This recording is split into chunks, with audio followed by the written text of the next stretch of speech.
From the WisconsinVegetableGardener.com, this is the Wisconsin Vegetable Gardener Podcast. I'm Joy Baird. I'm Holly Baird. Coming up on the program, what is the real cost of gardening? Mike Novak with the Environmental Report, your questions, our answers, and letters from kids. We'll explain more. And we also have this YouTuber. He's from the foothills of the Appalachian Mountains in Tennessee. He's a minimal work garden expert, a fruit forest expert, really neat homesteader guy, Aaron Thatcher. All that and more coming up right now. The Wisconsin Vegetable Gardener Podcast is permeating into your ears with your host, Joey Baird. And it could be the weeds. Some gardeners try to get all the weeds out of their garden. Other gardeners leave them in their garden. It's really a decision that you need to make. There's benefits to both sides of that. It's just something that you need to figure out what you want to do for your garden. And Holly Baird. Canning is a science. When you're canning, you want to make sure you follow the directions, follow the recipe, don't cut corners, don't replace things. It's crucial to you, your health, and your family. They're professional gardeners with full-time jobs, and they're on the air now.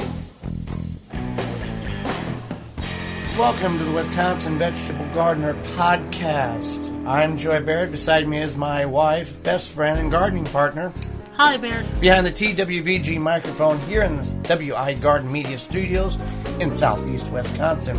The information that you're going to hear is vital and important to the life and the success of your garden. You just may have to tweak some of the dates and times you applied for your particular growing zone. If you're tuning in for the very first time, welcome. We appreciate you tuning in. If you're tuning in for the 23rd time and you've listened to all our podcasts, you can also download them for free.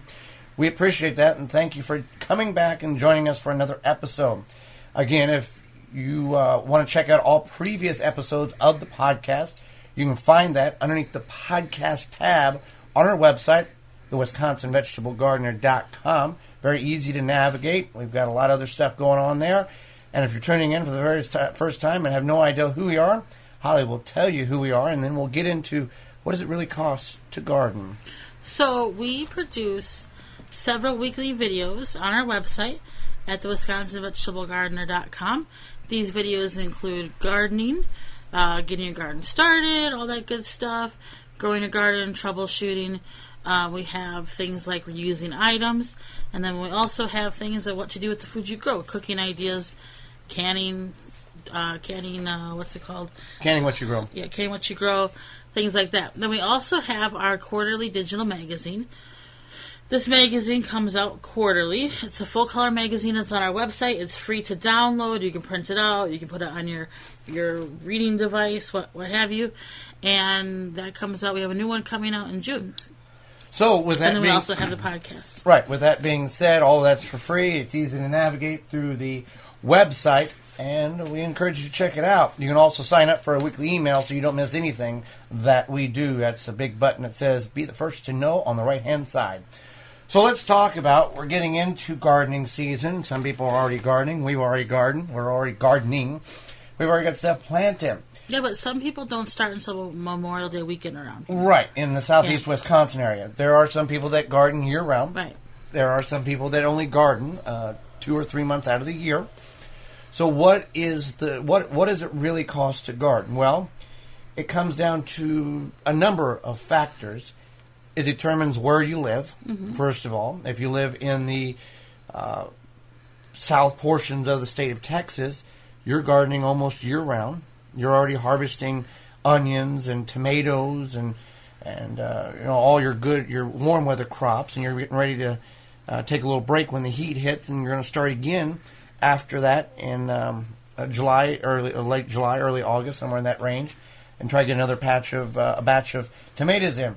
If you're in Maine, things are a little different. You're limited on the time that you can garden outside. Now, if you're in a greenhouse, obviously there's an expense there. Now, we won't be able to cover all the options and possibilities when it comes to what does it cost. But we'll give you some idea, because most of you, if not all of you who are listening, are gardeners. Mm-hmm. You garden in some form or fashion, large or small, and you might want to expand. If you're tuning in and you want to learn about gardening, well, there you go. Welcome.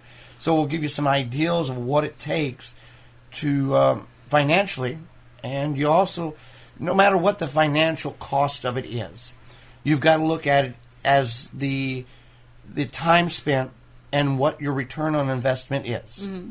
Now, if you're a flower gardener and all you intend to do is plant flowers for the beauty and maybe harvest a few of them and put them on the centerpiece of your table, that's fine. There is no edible, reward to that. But unless you're unless what? You're a little Danny. Well, yeah. Unless you're 2 years old and you like to taste every flower that you see. It's not recommended. Don't do that. But, you can see where I'm coming from on this. Yeah. So that's one thing people do is they grow the flowers. If you're listening to us, I'm not sure you're only growing flowers, though. So then you have to think about vegetables. But we don't discriminate. We don't discriminate. And if you enjoy our podcast and all you grow is flowers and maybe one tomato plant, that's perfect. Or if all you grow is flowers and you just like hearing us talk about gardening, great. Anyway, so your time is first of all. What? Your time. That's something that costs in gardening. Your time. But time. For many of us who are doing it, we don't normally take that in consideration because we know we're not saying, well, I've worked 4 hours in the garden this week and I'm charging myself $12 an hour, so that's $48 of my time spent. Not very many people do that on a piece of paper next to the door, okay? So that's your time, but maybe gardening for you is like your neighbor's golf game or what have you, or drinking habit. So actually, maybe you might come ahead if you're growing vegetables. You're not consuming large amounts of alcohol, or maybe you are while you're growing, or you're not going to the driving range and paying for a bucket of balls. So this is a hobby for you that you enjoy, and it's something that maybe it relieves your stress. It gives you some exercise. It gets you on the fresh air. Gets you some vitamin D. All good things. Well, let's talk about equipment-wise, okay? Mm-hmm. And that really determines what level or size of gardening you're going to attempt or attempting. Are you strictly container gardening? You require containers. Rootmaker's got some really nice grow bags. I'm just telling you, that's one of the sponsors that we work with. We're very pleased with their products. If you're going to go containers, you probably don't need a rake or a shovel. Right. Or you need a hand trowel most likely. Right. But you don't need a garden fork. You probably don't need one of those. If you're going to raised bed garden, Art of the Garden's got some nice products there that you can use.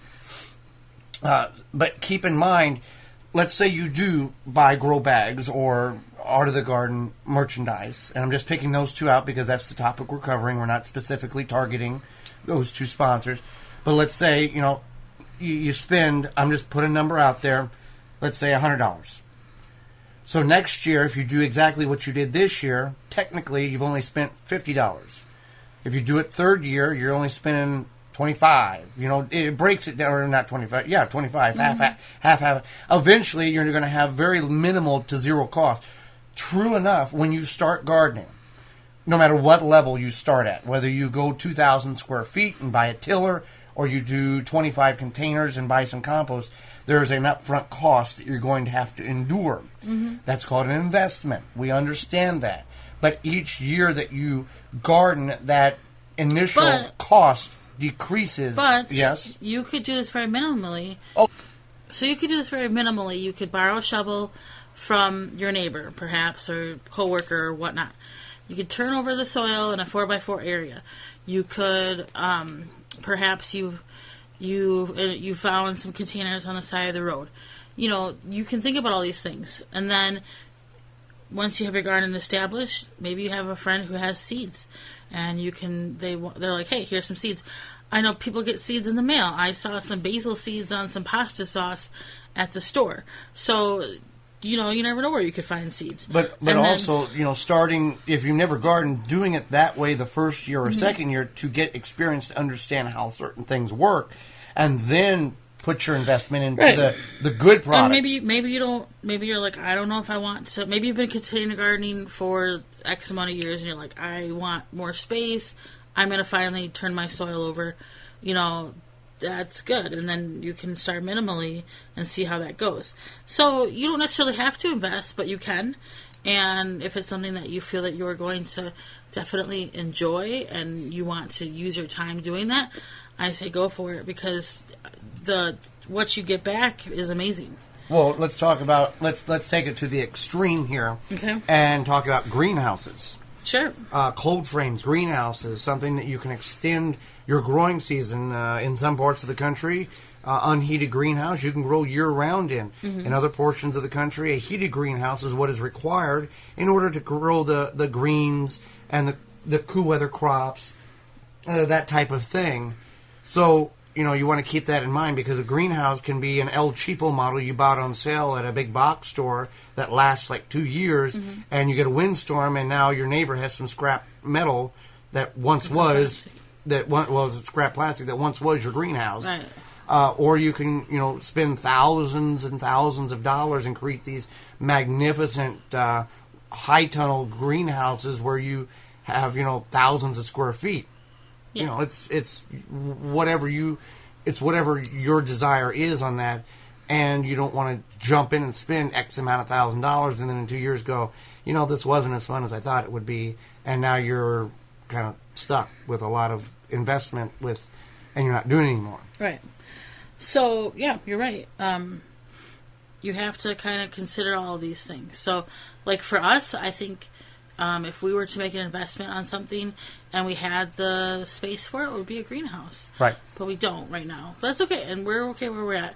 So, or maybe grow lights. Not for us necessarily, but for some people, you've been growing seeds, and you're starting your seeds inside, and you think, now I want a grow light, and that might be an investment for you.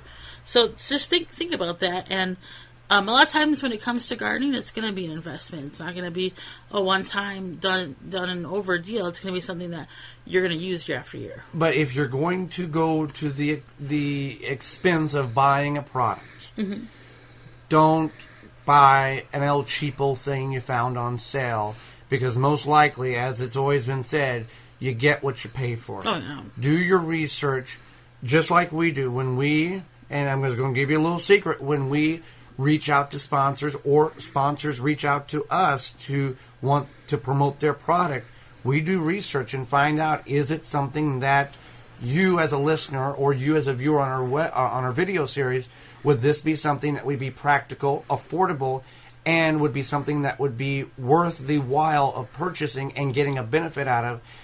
Not just, hey, okay, send us the stuff and we'll try to promote it.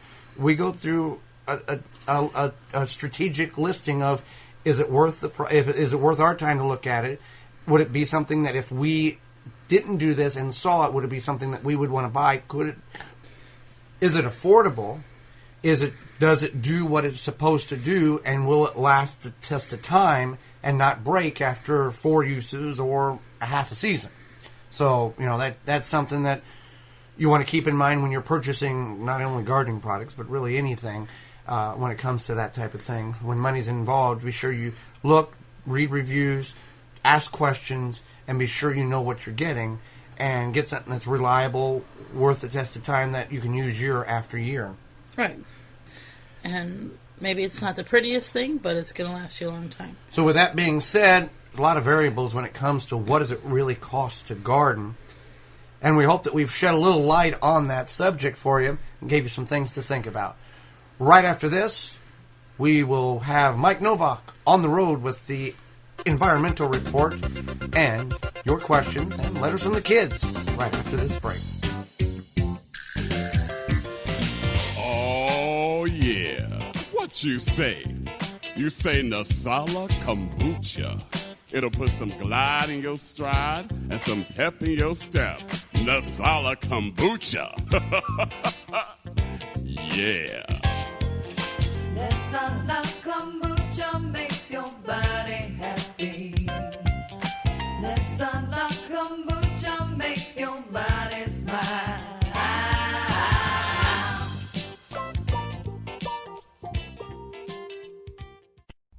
At dollarseed.com, all of our seeds are only $1 a pack. And we have online resources that teach you all about the rewarding hobby of growing your own plants, flowers, herbs, and vegetables. Imagine the joy you'll feel when your children actually help you harvest your first garden crop, or the pride of knowing you'll never need a florist again. Visit dollarseed.com and grow a little magic of your own for just $1. Dollarseed.com. What could be healthier? Water is our most important resource. The key is to capture the rain that falls on your property. No need for bulky rain barrels that are hard to handle and just don't fit in. Rain Reserve has solved the problem for you with their multi-size and color cube-like units. A rain barrel that does not look like one. Capturing rain easy, going unnoticed by passerbyers and blending into the surrounding. Construction so easy, even children can put it together. To get your Rain Reserve, visit rainreserve.com and use coupon code RAIN2016 to save 10% on total purchase.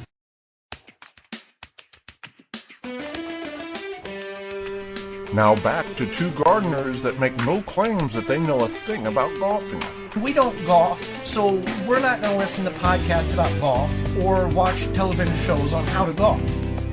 But they're pretty good at gardening. Joey and Holly Baird. Welcome back to the program. I encourage you to check out our sponsors on the WisconsinVegetableGardener.com on the podcast tab.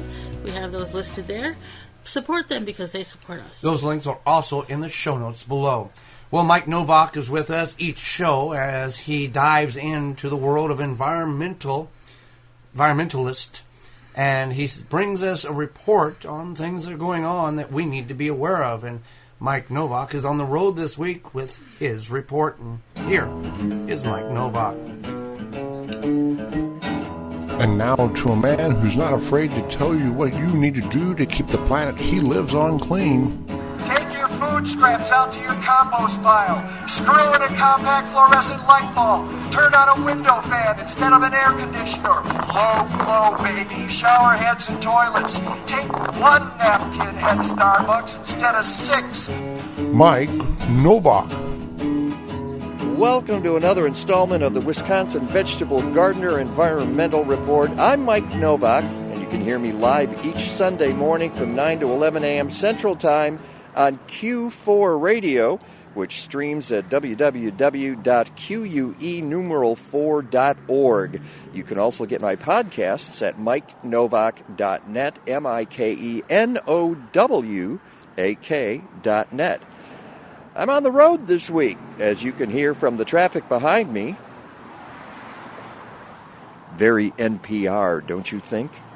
Today's report is another of my environmental odds and ends that have come across my desk, starting with a report out of Germany.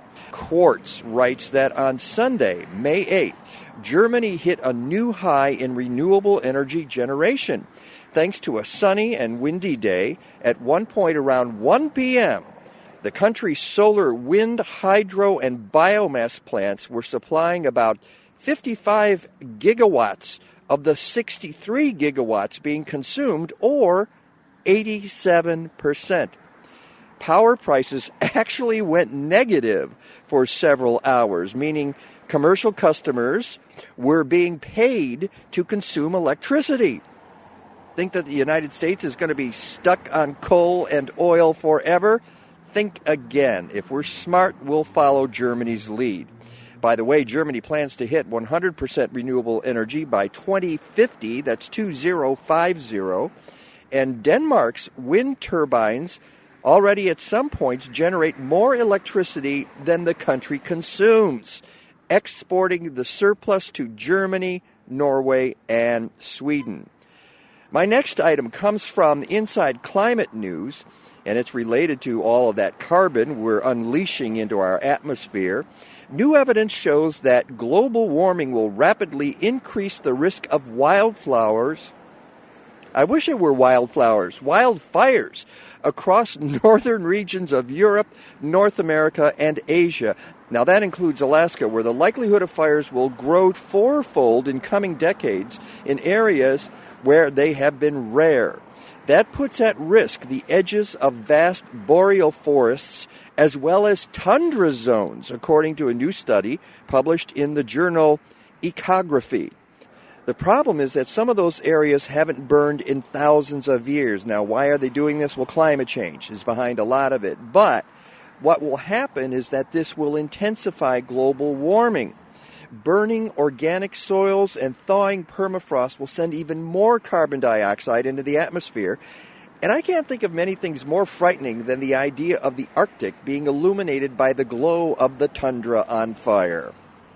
Finally, are you sick of expanded polystyrene, which a lot of us know as styrofoam? You know, pretty much any time you buy an electronic device, you're trying to figure out what to do with the packing. The styrofoam industry will tell you that it's 100% recyclable. However, there are only a handful of facilities in the country that accept expanded polystyrene for recycling. And because it's so lightweight, the energy used to transport it to those facilities overwhelms the good of recycling the stuff. Well, the Homestead Guru has a story about a university in Thailand which has spent the past year developing a new type of waterproof bowl made of leaves. The women behind this leaf dinnerware were dismayed by the large amounts of styrofoam trash they saw at a temple. I posted this story on my Facebook page, and I hope you go to the Mike Novak Show on Facebook and give it a like. And you would be amazed by the ingenious design of the leafware. The bowls are woven tightly so they don't leak, and a coating of starch gives the plates a glossy look.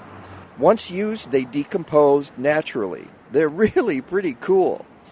So why didn't I think of that? I guess that's why I'm a reporter and not an inventor. And that's the state of our environment today. I hope you catch the Mike Novak Show on Q4 Radio, QUE4.org, which you can always link to at my website, MikeNovak.net.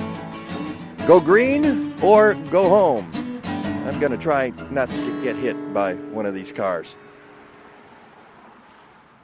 So with that being said, it's time for, we've got 2 questions, and we're going to go over some letters from kids.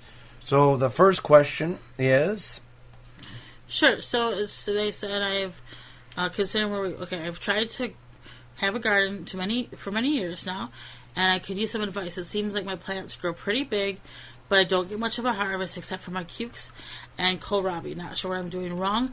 I don't usually fertilize because honestly, I like to go organic, but not sure what to use. Well, there's a couple of things that could be contributing factors to this individual situation. If you're not fertilizing, you're depleting, you're pulling out nutrients from the soil and not putting it back, whether you're not adding compost, shredded leaves, rotted manure, fill in the blank, you've got to give back to the soil. Mm-hmm. She says the plants, or he or whomever it is, says the plants grow relatively well, but they don't produce a whole lot of fruit or vegetables. Well, this can be a sign that your pH may be off.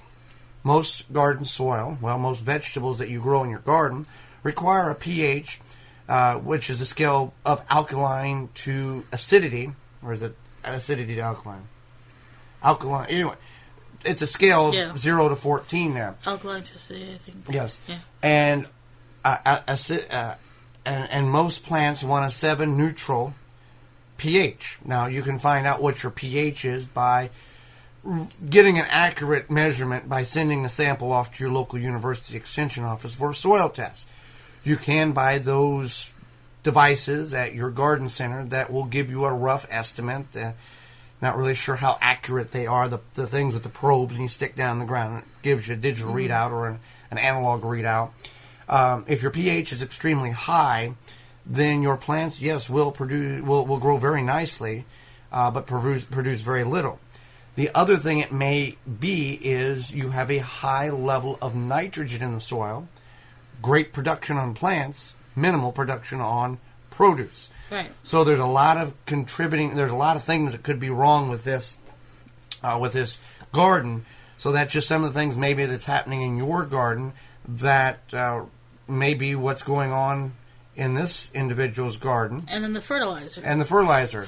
So she doesn't know what to use. She wants to grow organic. Well, there is a lot of organic fertilizer available. Affordable, and inexpensive. You got Age Old, which is a sponsor on the program. There's liquid fertilizer as well as granular fertilizer. Mm-hmm. So, if you have a good fertile soil by using compost that you're bringing in each year, you'll need minimal amount of fertilizer. If you're not using any of it, the nutrients has been sucked from the ground. So there's a lot of things going on with that question, and unless I have more information, that's about the best we can do with that. Right.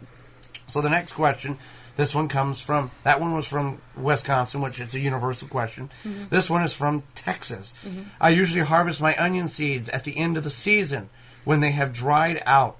This year I really need the room to plant other things and like to know if I can cut off the flower bulbs and put them in a brown paper sack to dry out completely. There are heirloom Italian onions, and they were pricey when I bought them as sets to be planted.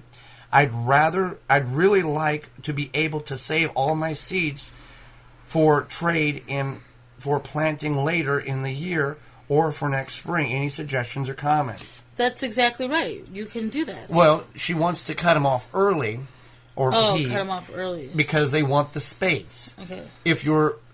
What happens with onions, leeks, biennials, which means you grow them this year, parsnips are in this category as well. You let them grow this year, don't touch them. Come back next year, don't touch them. By midsummer, they will have put a flower bulb on it, and we'll see this in onion sets, the little bulbular sets that you buy. A lot of those will flower too because they actually think it's their second year growing. And they'll put this beautiful flower on and have thousands and thousands of seeds. But if you harvest them early, those seeds have not reached a mature state and may be infertile and not be able to grow when you dry them out. Or they're so tiny that they don't have any germination capabilities. Right.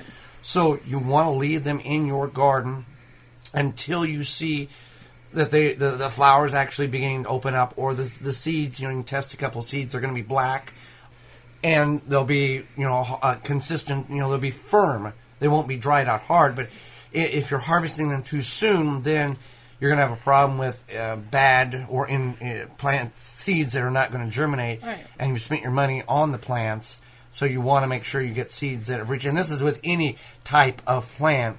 So he or she doesn't have to wait till they're completely dry. No, but once they start to flower, then you know that the seed will be there. It's getting very close to that point. But you just don't want to rip them up right away because your seeds are still going to be small. You've got to wait for that seed to form to a mature state. So that's that. So let's go with some letters from kids. Explain why we have letters from children. Sure. So a couple weeks ago, we went to my sister's second grade class. She teaches second grade. And we taught them about how plants grow, photosynthesis. We brought some seeds. We brought some grow lights. Her class, we went to a couple different classes. Her class was fun. All the classes were fun, but this one kid started talking to us about lava and volcanoes. We got kind of sidetracked. But all the children, these are second graders, right? Yeah. So her class wrote us some notes. Wrote us some letters. And they drew some pictures and stuff. It's quite precious. Which you can't see that, but we're going to... A lot of them drew pictures of Holly and myself. Some got the proportions right. Others did not. No, I'm talking big heads and small bodies, cartoon-like. So we're going to read a couple of these letters because they're very nice and they were very appreciative of it. So, Holly, you can read Sure. Dear Holly and Joey, thank you for coming to our class. I learned about the plants. I like the light. It looks like an alien. Thank you. We brought the LED, Happy Leaf LED grow light, which is about a foot long, and the kids were mesmerized by that grow light. This one says, Dear Holly and Joey, thank you for coming to our class. I learned about plants. I like sunflowers. Thank you, Holly and Joey. Yeah, and she wrote photosynthesis. They had learned about photosynthesis, so whoever wrote this wrote it on there, and that's good. That's a good science word. All right, here's one here. Now this girl drew me and her. She didn't draw me and Joey. No, I was left out of this. So she said, I learned about plant seed. I like the seed you gave me. Thanks for the seed. So she was impressed with the seeds. So what we did when we gave the seeds was we had a whole bunch of radish pods that had dried that we were saving seeds for. So all the kids got 2 or 3 radish pods. You know, radish pods, when you grow a radish and it goes to seed, goes to flower, if you allow that to continue to grow, you'll have edible pods that, if left to dry, will have seeds in that pod for the next growing season. So we had a whole bunch of these, so we just gave all the kids some radish pods so they could open up. Mm-hmm. And one of the girls, there was no seeds in her pod, and she said her pod was broken. So this one says, Dear Holly and Joey, thank you for coming to our class. I learned about plants. I like the light. Thanks. And so she drew some sunflowers, maybe some daisies, I don't know. But they liked the light. They thought that was really cool. Dear Holly and Joey, thank you for coming to our class. I learned about plants. I liked the plants in the book. We brought a bunch of seed catalogs for them to look at all the different varieties and colors of vegetables and flowers and fruits. Thank you for coming. So, and now with these classes, there is, and I'm just going to say it. I'm a white boy from the country. Okay. I only know partial English, okay? A lot of these classes were bilingual, and some of these children that we talked to didn't understand English, and the teacher would translate to them what we were saying. Mm-hmm. I know uno and I know rodeo. That's pretty much the extent of my Spanish vocabulary, okay? Yeah. So, you know, it's a different atmosphere. You go in there and you say something, and you have to pause for the teacher to... Not all the time. Not all the time, but certain words, the children have to be translated into their language. Do we have any more? Do we want to look at one or two more here before before Aaron comes on the program? Yeah. But this was, something that was... Hold on, I think we looked at those. Yeah, we looked at those. Let's look. Okay. But that, a very nice thing to have the kids do. This girl drew her on the back of the card. Yeah. Oh, and that's you with your big googly glasses. And that's me, I guess, with no hair. She called us silly. Oh, we're silly. Yeah. Well, we've been called far worse. Yeah. Thank you for coming to our class. I learned about plants. I like when you were talking about compost. Thanks. Okay, yeah. So compost, they learned about compost. That's another thing we brought. We brought our little compost bucket that we keep inside, and we had some coffee grounds in there, tea bag or rotten apple, I don't know, whatever else. Kitchen scraps. So they were impressed by that. Ooh, This one said they learn about flowers and vegetables. So, with that being said, we appreciate the opportunity to talk to kids, whether they got anything out of it or not. It gave the teachers about a 45-minute break each time we went to a class. I think they got something. They got something out of it. They were excited about it. Mm-hmm. So, with that being said, we will be right back with a YouTuber and a homesteader at the foothills of the Appalachian Mountain. We were very happy we were able to get a hold of him because, when you're in the foothills of the Appalachian Mountains, technology is not always your friend. No. So we'll be right back with Aaron Thatcher. No gardener wants to walk through a garden with dull, droopy flowers. You want your flowers to be big, bright, and beautiful. With age-old Bloom, you can have flowers that will achieve this. Bloom supplies flowers with a high level of phosphorus and encourages flowers to bloom big, bright, and beautiful. Visit ageold.com for more information on age-old products, Bloom, and our suppliers. Do you want your next raised beds to be easy, functional, and beautiful? The Embrace helps you create the garden you've always wanted. Finally, raised beds that everyone can assemble and enjoy. No tools needed. Just slide any lumber into the Embrace corner, fill with your favorite soil mix, and you're ready to plant. Made from 100% recycled steel right here in the USA. And a portion of every sale helps to build school and community gardens all across the country. Let the Embrace help you create your next raised bed. Grow beautifully with the Embrace. Available at local garden centers and online at artofthegarden.net. Looking for a fast-acting, non-toxic weed killer for your organic garden? One that works in cool and cloudy conditions as low as 40 degrees and is highly biodegradable with visible results in less than 2 hours? Then look no more. Avenger Weed Killer has it all and more. Made from oranges, Avenger is highly effective, easy to use, and has a pleasant citrus aroma. It is OMRI listed and approved for organic gardeners under the USDA's National Organic Program. Avenger Avenger Weed Killer is a choice for organic gardeners and homeowners who are looking for an effective, safe way to control unwanted weeds. Available in ready-to-use sprays and concentrate, ask your local lawn and garden supplier for Avenger Weed Killer. For more information and a list of suppliers, visit AvengerOrganics.com. Avenger Weed Killer, eco-friendly, deadly to weeds. This is Jeff Radke from the Lost Skills Podcast. You can listen to me at lostskillspodcast.com. Now back to the Wisconsin Vegetable Gardener Podcast with Holly and Joey Baird.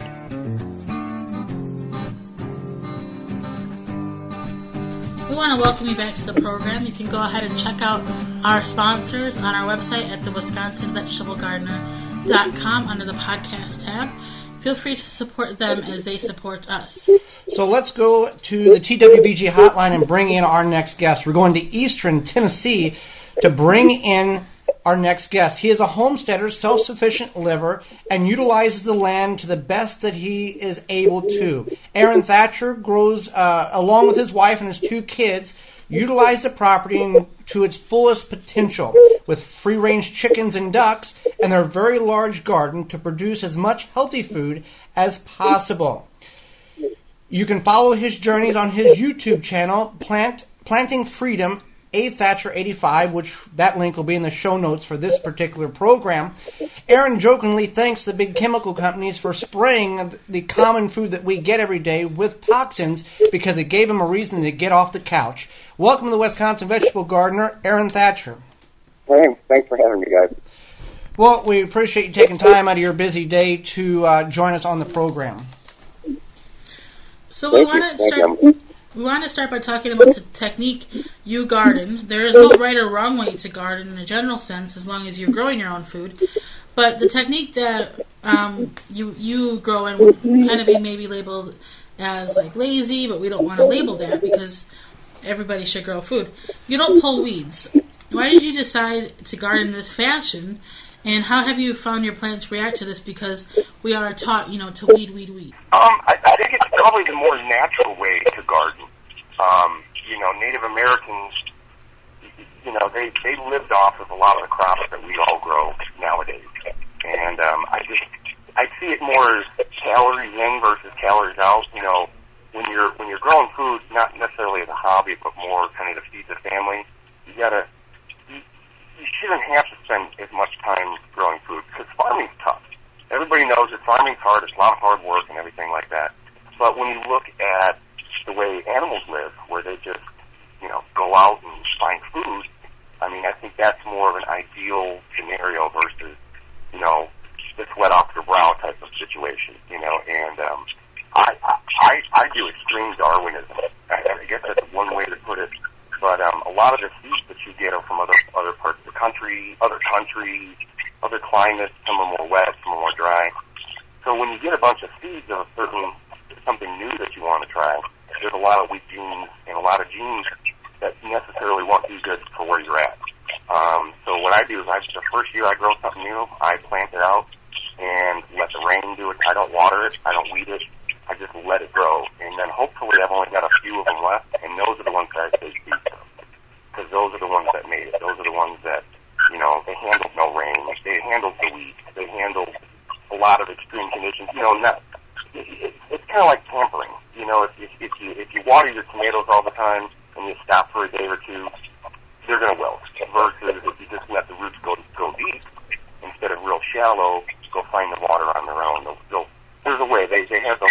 They want to live, But that's kind of why I garden like that. Also, I've got a lot of different things going on, and I don't want to spend the whole day out weeding a big garden and everything like that. So, if I could do things, either let the weeds go or grow things that can grow with weeds, or if I mulch really heavy too, that can kind of control the stuff that's real finicky, so to speak. I basically do it to get really strong crops, and then save the seeds from those, and have really, really strong seeds, and it seems like the plants like it more. When I've grown pumpkins and other things, there's things with the other plants. They communicate. It sounds funny, but we all know about companion planting. That certain plants do good with other plants. And that's just with garden vegetables. Well, what about weeds? What about stuff that grows wild in your area? I think that if you let the weeds go, you're not leaving your vegetables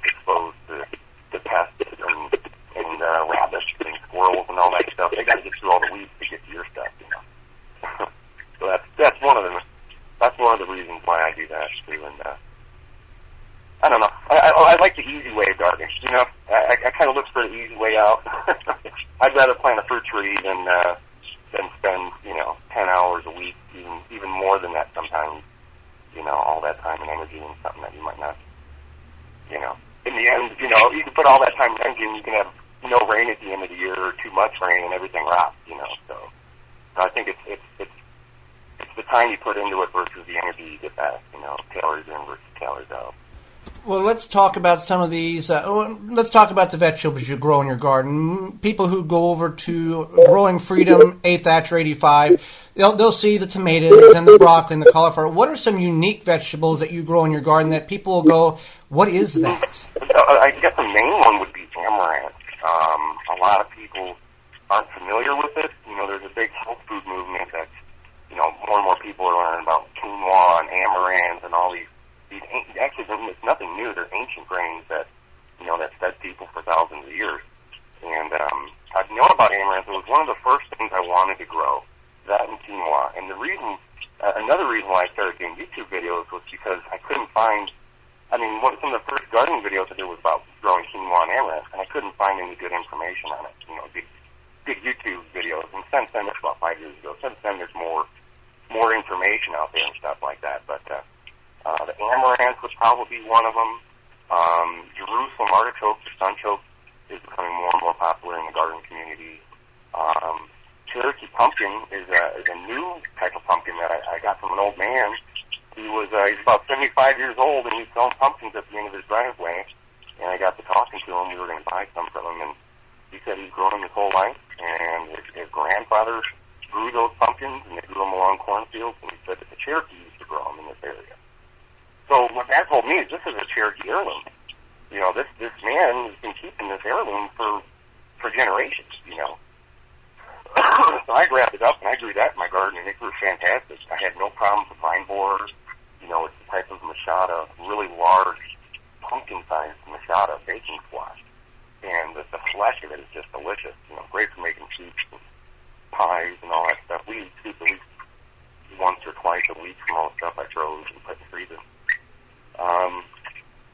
I'm always trying new stuff. Galapagos Island tomatoes was something kind of unique, and I didn't grow it this last year.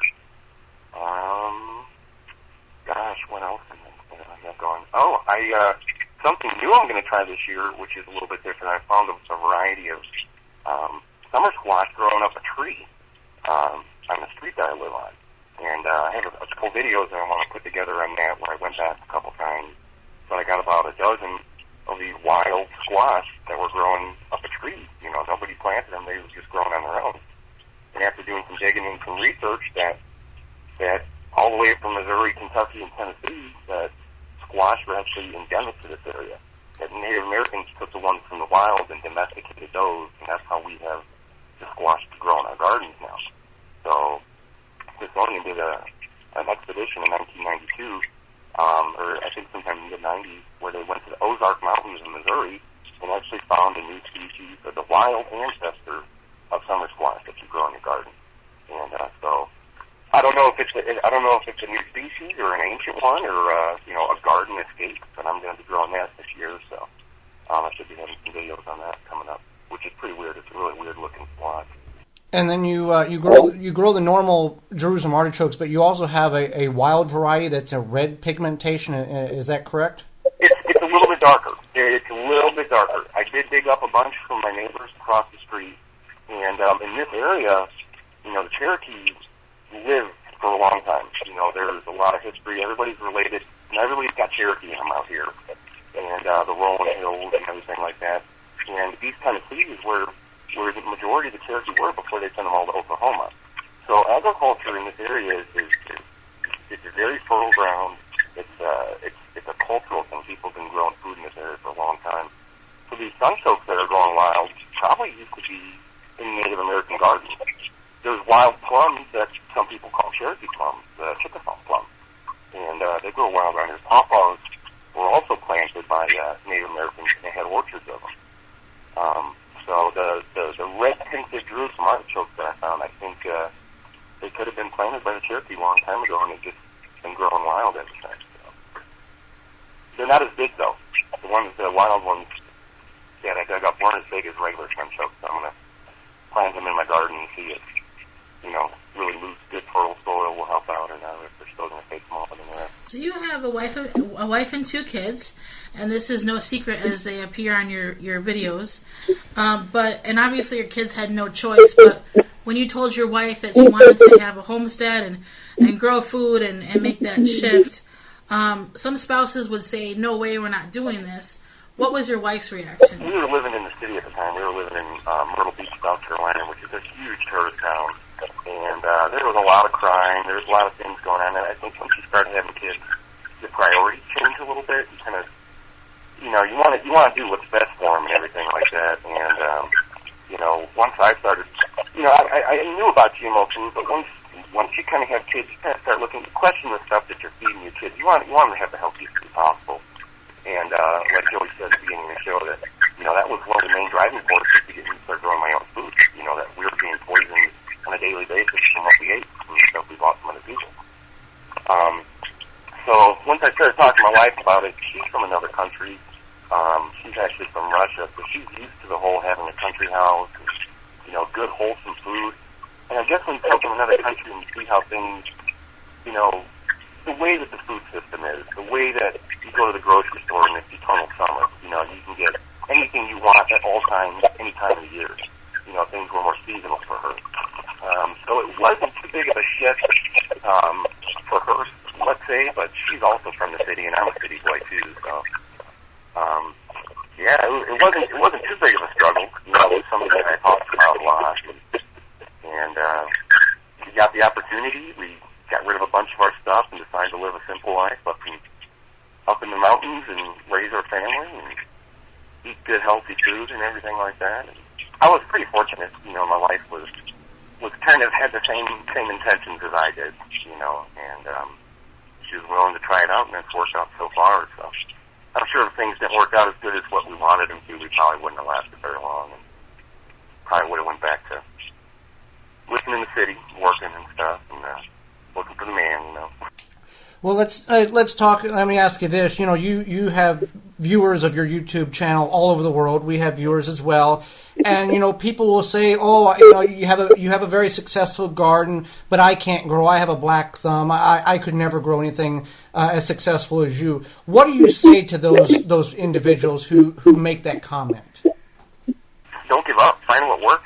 A lot of the first stuff I grew, it was horrible. I think a lot of it comes with experience and kind of understanding what, how it all works and stuff like that. If you want to grow food, you will. Basically, if that's a priority to you.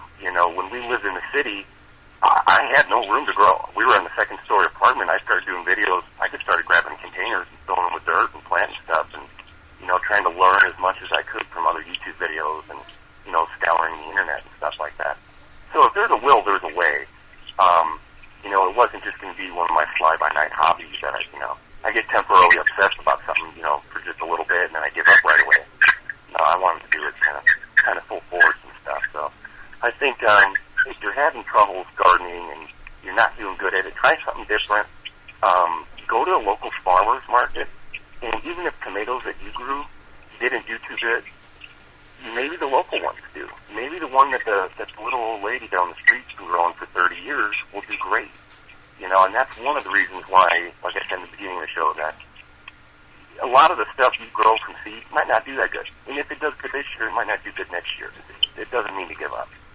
You could be using seeds that aren't necessarily designed to be grown in your area.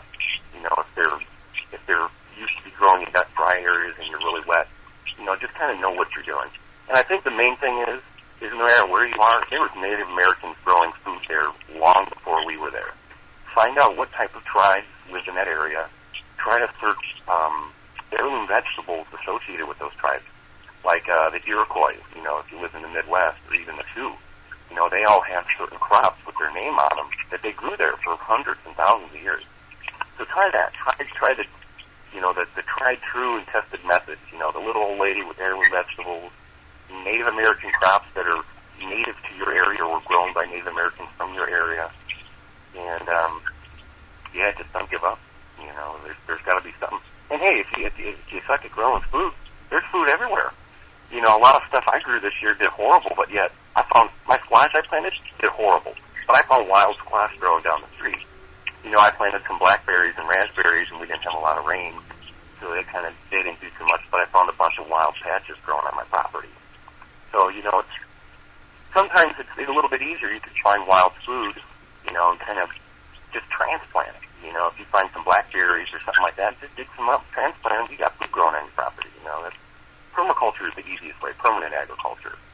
You know, gardening and farming and, you know, working the soil and all that stuff. It takes a little bit more energy, a little bit more time, and can be more frustrating versus just planting something and coming back every year. So yeah, just don't give up. And if you're passionate about it, try growing something in your windowsill. See how that does, and then go from there. Great. Now, we talk about this all the time, how you have to feed your soil, how the soil is the lifeblood of your plants. What are some ways that you rejuvenate your soil and feed it? I try not to work it too much. Kind of leave it lie. There was a lot of beds that I didn't do anything with this year. I basically let it grow, let the weeds take over, and then, you know, all those weeds with the snow this year, it's gonna turn into a layer of mulch by next spring. And I do leaf mulching and stuff like that. I really don't add any fertilizers. I don't really add any amendments and stuff. You know, I was very fortunate to have very fertile land that we moved to. That was one of the main things I looked for, was our black, rich soil. And I don't want to burn it all away. I don't want to use it all up. You know? And it's very easy to do that. You know, you do corn a couple of years in a row with no beans or nothing else. They're going to suck all the nitrogen and life out of it. So I think don't overplant an area. If you're only working with a little bit of space, definitely bring in some good compost. You know, bring in some really, really good compost and keep adding that, because you don't really have as much space to work with. But if you've got a lot of space, you know, you can skip a year in one spot and, you know, plant in another and stuff like that. But I did a lot of leaf mulching this year. I saw all my neighbors raking up all their leaves, and I put everything to sleep with a nice blanket of leaves this year. So, and that's going to kind of make up for a lot of the stuff I grew this last year. Well, we'll close the segment with this question. It's a two-part question. One, what do you love to grow the most? And with all the produce that you grow and you find while growing, how do you preserve it? Do you can it, freeze it, dehydrate it? What's your method of storage? Okay, definitely my favorite thing to grow is corn. It seems weird, but it's an ancient. There's something about it. You know, I grew up in the Midwest, up there by you guys. You know, so we're all corn fed. You know, the sweet corn in the summertime, and we look forward to that. You know, so. And then once I started growing it and growing the different varieties and the colors and how, you know, and just everything about it, I love growing it. And popcorn, sweet corn, flint corn, flour corn. I even got a new corn mill to start grinding up corn in the cornmeal and stuff like that this year. So I got big plans with corn this year. So preserving stuff, it all depends. The stuff that we use for teas, I take a lot of leaves and flowers and stuff like that. I just lay them in aluminum trays out in the sun, and by the end of the day, they dry out. I've got some tea, some really good tea for the winter time. The fruits and stuff, they don't last. I eat as many as I can. We preserve a lot, and even when I made a bunch of jelly, I probably made about at least 2 or 3 dozen pints of jelly this year, and they didn't even make it. They didn't even make it into the fall. We were already eating it. And, you know, my friends coming over, and they got some stuff they want to trade with. Well, first thing I grab is the jelly and stuff. So a lot of the fruits I preserve with canning into jelly. The pawpaws and stuff that I harvest, I freeze them. You kind of put them in a, you know, you puree them in a blender, and then put them in bags and freeze them because they'll go bad. You can't really make a decent preserve out of them and stuff like that. But Jerusalem artichokes, I leave them in the ground. I'll actually dig them all up, and then I'll cover them all up with some soil and stuff like that and make a nice pile with them where they're not, you know, they're easily accessible. And then whenever we want to eat them in the wintertime, we just go out to the pile, even if it's cold or not, with our freezing cold hands, digging in the ice cold dirt, you know, pulling out Jerusalem artichokes in the wintertime. So yeah, that's a lot of the ways that, but mainly fresh. You know, the climate down here is a little bit more mild and stuff like that, so we've got longer growing seasons and there's more stuff available. and we got a dehydrator now too, so I dehydrate, I can it. I sun dry some stuff like herbs for tea, and then the tubers I leave in the ground. Well, Aaron, we greatly appreciate you joining us on the program. A lot of great information. I encourage people to click on the link that's attached to this podcast for your YouTube channel to learn more about how to live off the land. Thank you. Thanks for having me, guys. I really appreciate it. And we'll be right back after this.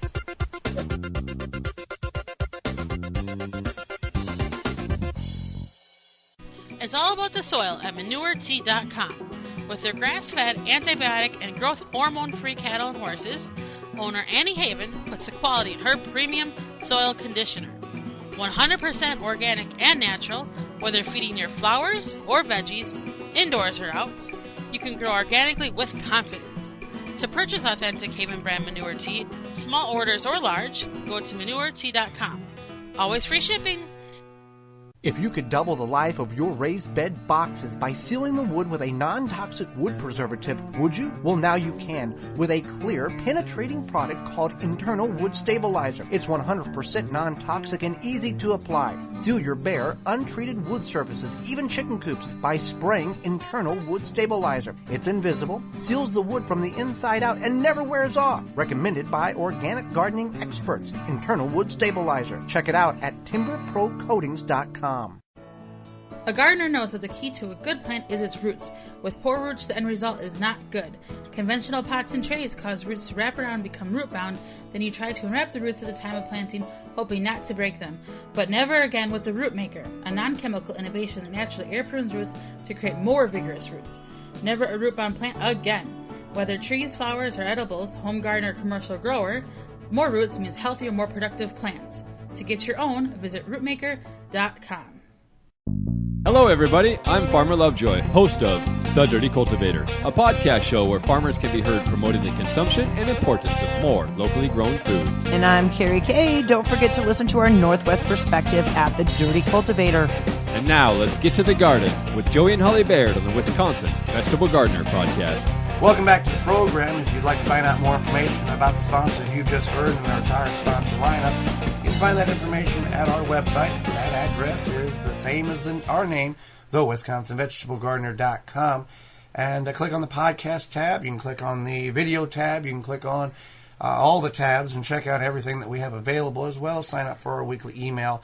And if you've got a question, feel free to send us that with that big red button on the side of the page, and we will answer it personally as well as address it in the program for others who may have that same question. Well, before we get out of here, we got to get to Gardening in 2 Minutes. Gardening in 2 Minutes is an audio production that Holly and I produce on a weekly basis for a number of podcasts and a few radio programs. If you would like Gardening in 2 Minutes on your particular program, contact us through the website. This week's Gardening in 2 Minutes is all about powdery mildew. Something that we're all going to face this year in one form or another. And here is Gardening in 2 Minutes. This is Gardening in 2 Minutes.